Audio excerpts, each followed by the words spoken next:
হায় হায়, এটা কি সর্বনাশ হলো? হ্যাঁ, সর্বনাশ হয়ে গেল রে। এখন কি করবো? এক জুতা দিয়া, যেহেতু আশেপাশে মানুষ আসেনি।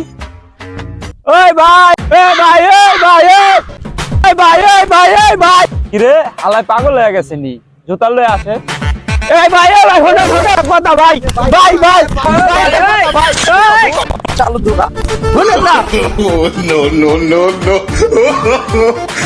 এই ভাই, আমরা দৌড়াদৌড়ি লাগাইছি কি লিগা ভাই? এই ভাই আপনার কি হয়েছে? আপনার জুতা লয় দাউন গেল লিগা। আরে ভাই, পড়ে গেছে গা ভাই, ওনে পড়ে গেছে গা ভাই। তুই জুতা শো কি পড়ে গেছে আগে ক। ও হ্যাঁ ভাই, এটা লিখে তো মনে হয় ধরতেছিলেন না? ঠিক আছে ভাই। এ ভাই কি বসছে এখন কর আপনি? আরে ভাই, আমার ওখানে একটা জুতা পড়ে গেছে ভাই। এ হালার ভালা তো জুতা বেড়ে গেছে, তুই আঙ্গুল জুতা লয় দাও, তুই আর ধর ধর হালারে ধর।